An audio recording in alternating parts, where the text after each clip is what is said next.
Vale a pena a gente ler, Mário, a nota da Associação Nacional dos Procuradores, da ANPR, e ela diz o seguinte: no caso do traficante liberado, já condenado em 2 instâncias, tanto o juízo federal e o membro do Ministério Público de primeiro grau, quanto a Procuradoria Regional da República e o TRF-3 já haviam justificado a necessidade de manutenção de sua prisão preventiva.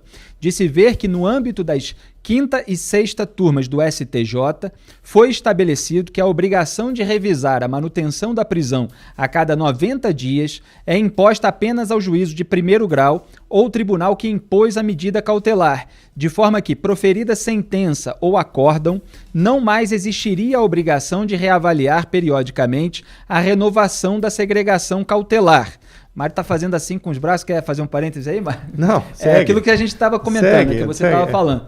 Importa registrar ainda que a inobservância do prazo de prisão preventiva não tem levado à sua automática revogação pelo STF e pelo STJ. Ambos os tribunais vêm decidindo que devem ser analisados os requisitos do caso concreto que podem justificar a exacerbação do prazo.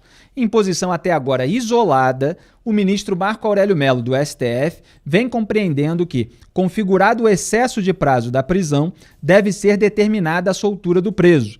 Quando do julgamento do mérito desses casos, a primeira turma do STF tem refutado o argumento e vem cassando as liminares deferidas. No caso do réu André do Rep, a soltura foi determinada, inclusive, antes de qualquer ouvida do MP. Por fim, impende consignar que, no caso concreto, sequer a matéria havia sido apreciada pelo STJ, de forma a revelar que a decisão monocrática que determinou a soltura em discussão foi adotada com supressão de instância.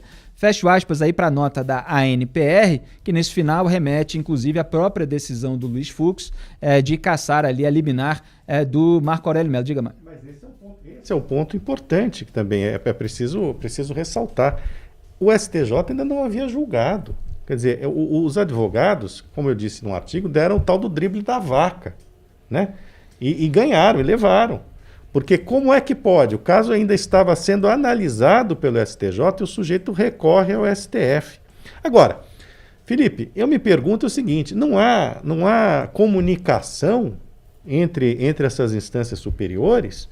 Não é possível. Assim, eu não entendo se o sujeito só olhou, se o Marco Aurélio só olhou ali o que estava na frente dele e deu uma canetada apressada, né? Agora, não ter a preocupação, como eu falei, de olhar o contexto em que aquele sujeito estava inserido e até mesmo verificar com o STJ como é que estava aquilo,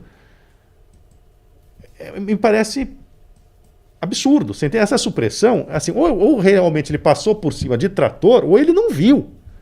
Eu não sei qual é o caso pior, você entende? Agora, em qualquer um deles, é um desastre. É um desastre.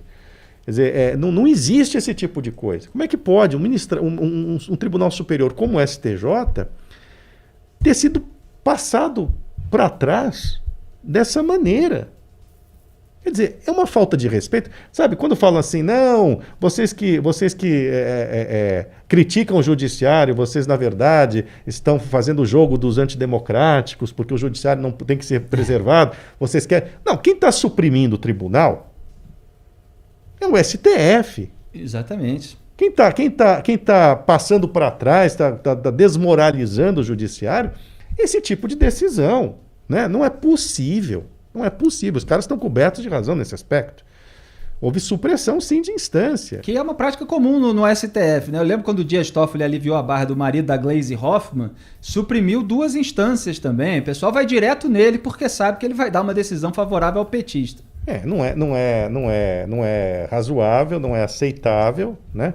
E o ministro Fux, com todo esse fundo político aí dessa batalha que se desenha, né? Ele, na questão em si, sem levar em conta o resto, ele está absolutamente correto. E como você falou, não é a primeira vez que um ministro faz isso, que um presidente supremo faz isso. E não será a última. Pois é, vamos ver um pouquinho da repercussão. O procurador da República, Bruno Calabrite, desculpe, Bruno, não sei falar exatamente seu sobrenome, lembrou uma decisão semelhante de Marco Aurélio Mello. No Twitter, o procurador escreveu, aspas, em 2007, o ministro Marco Aurélio decidiu libertar Salvatore Cacciola, exatamente como alertava o MP, ele fugiu em seguida para um país de onde não poderia ser extraditado. Foi o mote deste meu pequeno artigo publicado naquele ano, e aí ele compartilhou ali o artigo a respeito desse caso. Então, também tem um precedente, Mário, de alerta sobre o risco de fuga, e aí de indiferença a esse alerta, e o sujeito vai e foge. E isso, para nós, né, para o cidadão comum brasileiro, é talvez a parte mais chocante, né, que se permita a soltura de um bandido e ele possa fugir à vontade, e de onde ele estiver, muitas vezes esses bandidos eles continuam comandando facção criminosa de outro país. Tem bandido que vai para o Paraguai e continua comandando de lá o que a facção criminosa está fazendo aqui no Brasil. Do Brasil, eles comandam de dentro da cadeia, né, que dirá de outro país, com toda a comunicação moderna que eles têm à disposição, mas que parece que os ministros do Supremo não têm. Eu acompanhei de perto o caso do Salvatore Cacciola e foi uma surpresa tremenda para os italianos, para a diplomacia italiana, para o governo italiano, o caso do Cacciola. Que aproveitando ali da benemerência, né, fugiu para a Itália. E eles não sabiam realmente. Você acha que os italianos queriam Salvatore Cacciola no território deles, sem poder extraditar? Não, claro que não. E o sujeito acabou, isso aqui é um dado interessante, o sujeito acabou sendo preso quando foi para Mônaco. Né? E quem avisou o governo italiano, a polícia brasileira, aliás, não o governo italiano, a polícia brasileira, sobre esse fato foram os policiais italianos, falando, agora vocês podem pegar o cara, porque o cara saiu do território italiano. Você entende? E aí ele ficou lá preso um determinado tempo em Mônaco e depois veio para o Brasil. Mas assim, pega muito mal também, né? Eu falei aqui da repercussão internacional, esse cara é um traficante internacional, esse André do Rap. No caso do Cacciola, a decisão também em relação ao Cacciola pegou muito mal até no próprio país do Cacciola, que não queria saber do Cacciola. Então, assim, é um completo desvario, né? Pois é, o governador de São Paulo, João Dória, escreveu no Twitter: não sou jurista, sou um brasileiro indignado com sua atitude de colocar criminoso em liberdade. Lugar de bandido é na cadeia. Dória afirmou que a essa altura o traficante já está na Bolívia ou no Paraguai. E em resposta a Carla Zambelli, deputada bolsonarista, a deputada estadual por São Paulo, Janaína Pascoal, escreveu o seguinte, aspas, deputada, foi o presidente Bolsonaro, seu ídolo, que sancionou essa pérola. Esqueceu? A população apoia a luta contra o crime, mas, aí em letras garrafais, ele não. Fecho aspas. Vocês estão vendo aí o tweet da Janaína Pascoal na tela. Ela também escreveu o seguinte, aspas, com relação à nova redação do artigo 316 do CCP, sancionada pelo presidente Jair Bolsonaro, essa nova regra, esse jabuti do qual a gente estava falando, o candidato concorda com a interpretação. Essa é uma sugestão de pergunta que ela fez para ser feita na sabatina com o Cássio Marques ao Supremo Tribunal Federal. O candidato concorda com a interpretação conferida pelo ministro Marco Aurélio ou com a dada pelo ministro Fux. Outra para a sabatina do Cássio Marques. Independentemente da interpretação conferida ao artigo 316 do CPP, o candidato entende que o Brasil carecia de tal dispositivo e do Instituto do Juiz de Garantias, igualmente sancionado pelo presidente Jair Bolsonaro. Fecho aspas. Vocês são testemunhas que nesse programa eu já citei um monte de vezes essas sanções do presidente Jair Bolsonaro que estão dando problema agora. Né? É aquele triplo desejo do PT que o Bolsonaro atendeu. A criação da figura do juiz de garantias, que na prática divide a primeira instância em duas, essas restrições à prisão preventiva, são vários itens dentro dessas restrições, calhou de dar problema, né, esse item da reavaliação a cada 90 dias, mas existem outros ali, e também a restrição à delação premiada, que é um dos mais absurdos, né, que o delator só pode contar a respeito daqueles fatos originalmente investigados, senão o investigador precisa tapar o olho, tapar o ouvido, para não ouvir os outros esquemas criminosos dos quais o delator tem conhecimento ou dos quais participou. E aí está dando essa repercussão. E aí nessa hora os bolsonaristas se fazem de sonsos. E aí a Janaína Pascoal agora, né, depois de uma fase aí mais benevolente com o bolsonarismo, deu uma chamada ali na Carla Zambelli na rede social. O vice-presidente Hamilton Mourão, Mário, fica à vontade para comentar aqui qualquer uma dessas declarações. Afirmou agora há pouco, aspas, julgo que não está de acordo com o que a sociedade deseja, pois é um marginal de alta periculosidade. Mourão se limitou a dar esse comentário, é um comentário mais popular, sem dúvida. Já o presidente da Câmara, Rodrigo Maia, defendeu a decisão do ministro Marco Aurélio. Aí eu acho engraçado porque o Rodrigo Maia ele sempre veste, né, aquela pose do presidente da Câmara, mas defendendo ali os parlamentares, né, como seu representante, e isso dá popularidade parlamentar para o Rodrigo Maia. Aspas, se o procurador tivesse, no prazo de 90 dias, respeitado a lei, certamente o ministro Marco Aurélio não teria liberado o traficante. A lei existe, ela é feita para respeitar. Fecho aspas.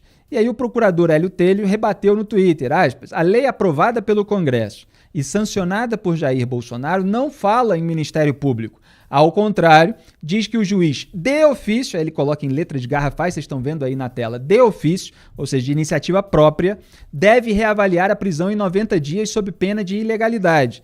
Em defesa do juiz, o caso saíra das mãos dele para o tribunal. Fecha aspas. Ou seja, é aquilo que o Mário estava falando, eu comentei que o juiz ele precisa, de acordo com essa regra, fazer a reavaliação, no entanto, os autos do processo já subiram para outras instâncias.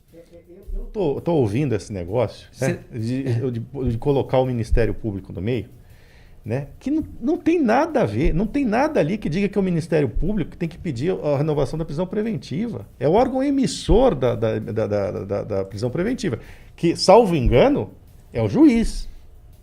É o juiz, não o Ministério Público. Eu não vi ali onde está o Ministério Público nessa história. Pode até, mas assim, é o que o Telho está falando. Onde é que tem Ministério Público ali, né? Não há por que falar em Ministério Público. É tudo uma grande confusão.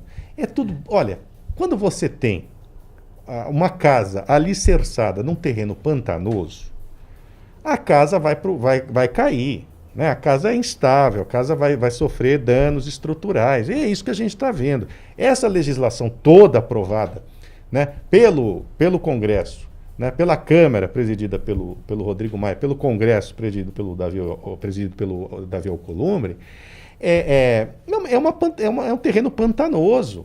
É um terreno feito para salvar malandro. E está salvando malandro. Agora está salvando malandro perigoso. Então, assim, não tem nem o que discutir, pessoal. Isso não existe país civilizado no mundo que tenha um traficante solto desta forma por um juiz da principal corte da nação. Não existe. Olha, garanto a vocês, não existe. Nação civilizada não faz isso. Está errado. Está errado. Tem essa de pegadinha, de parágrafo tal. Isso tudo é uma bobagem. Estado de Direito é o estado em que aquele sujeito é processado e condenado ou inocentado, segundo a lei, mas que não pode ser salvo por modificação na lei. Modificação feita para salvar malandro. Isso é um absurdo. Tudo é papo furado. Isso tudo é papo furado. Os caras fizeram uma legislação para salvar corrupto. Exato. E não enxergaram que estavam salvando também traficante.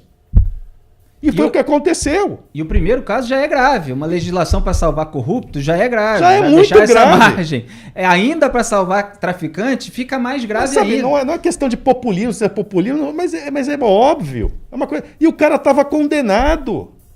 Condenado em segunda instância. E a porcaria da coisa, Felipe, é que a prisão em segunda instância... Exato, é isso que a gente tem que saber. O Rodrigo Maia tem que respeitar a lei, Rodrigo Maia. Então, por que você está segurando esse troço na Câmara? Você disse na semana passada, no Antagonista, que até novembro leva a coisa para votação. Mas a gente sabe que esse troço não vai ser aprovado, vai ser aprovado dessa maneira torta. Então vamos parar com hipocrisia. Vamos parar com hipocrisia.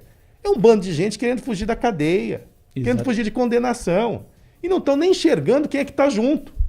Quem vai no vácuo deles. Papo furado. Isso tudo é papo furado. Chega. Exatamente. É o Rodrigo Maia aí tentando defender a classe política em relação àquilo que ela fez e fez mal, e fez para obter as suas próprias vantagens, fez para se blindar, e aí é rebatido pelo procurador, que mostra lá exatamente aquilo que os próprios parlamentares fizeram. Quer dizer, o Rodrigo Maia ainda dá uma declaração que mostra a ignorância dele em relação ao que foi feito no próprio Congresso Nacional. Então é tudo muito grave, e a gente precisa frisar isso que o Mário acabou de lembrar, que se fosse a prisão após condenação em segunda instância valendo, quer dizer, aquela decisão anterior do Supremo Tribunal Federal, antes do Dias Toffoli como presidente comandar a mudança da jurisprudência, não teria havido essa discussão, porque o André do Rep, ele já está condenado em segunda instância e, portanto, já estaria preso de vez, né? No entanto, eles reverteram aquela jurisprudência, aí vão os parlamentares, acrescentam esses jabutis e a gente tem aí esse cenário em que a sociedade fica refém de bandido solto. E olha, cara, desculpe, olha quem é esse Lafayette. Ele entende alguma coisa de lei? Ele entende alguma coisa de lei? Ah, francamente. E a procuradora Monique Schecker comentou, aspas, é um samba de malucos. Pois é, eu que sou amante do samba, sei que esse pessoal não entende nada de samba, só faz maluquice. A reforma declara o sistema acusatório em um artigo e em outro prevê a atuação de ofício do juiz. Deveria ser interpretado, no mínimo, como remessa ao MP para ele pedir a manutenção da preventiva, mas nunca um relógio de alarme para soltura imediata. Fecho aspas. Quer dizer, o Marco Aurélio Mello, pegando tudo isso do jeito que está, e está tudo muito ruim, com essas palavras vagas, etc., no mínimo, ele deveria ter pedido ali aquela fundamentação considerada faltante, né? E não, não tem e tal, então vou soltar o bandido. Ele não pediu nenhum parecer para o Ministério Público. Salvo engano, não pediu. Pois é. Não era o caso de ter pedido antes de proferir uma decisão? Como assim? Parece que quer dar o castigozinho ao MP, ao juiz, por não ter feito aquilo que a lei diz de uma maneira vaga, e fica esse joguinho, ainda vai para a imprensa, fala mal do Luiz Fux. É comportamento padrão aí do Marco Aurélio Mello, né? Depois da decisão dele, o traficante Gilcimar de Abreu, o Pulker, pediu ao STF uma extensão da soltura concedida a André do Rep. Ou seja, os demais traficantes da facção criminosa, dessa e talvez de outras aí, vão querer fazer passar a boiada, né, nesse carrão aí do Marco Aurélio. Parece que o Fux vai levar ao plenário, né, a questão do André do Rep, né? Mas a questão é a seguinte, tudo bem, vai levar ao plenário, vamos ver se a gente chega numa jurisprudência outra vez. Por causa puxadinho daqui, puxadinho dali, porque a gente fica fazendo puxadinho o tempo inteiro, é isso. Mas o fato é que neste momento, o senhor André do Rep, traficante perigoso do PCC, traficante internacional, está foragido e muito possivelmente fora do país, fora do alcance da polícia. Este é o fato. E por quê? Porque abriram a cadeia para o sujeito. É bacana, né? É legal. O antagonista deu agora há pouco, Mário, é bom a gente fazer aqui os registros finais, que em outro HC de André do Rep, o Marco Aurélio disse ser impróprio o STF revisar prisões a cada 90 dias. Quer dizer, as contradições do Marco Aurélio Mello parece que só vão aumentando. Para o STF é impróprio, né? Para ele, tudo bem. Não, francamente.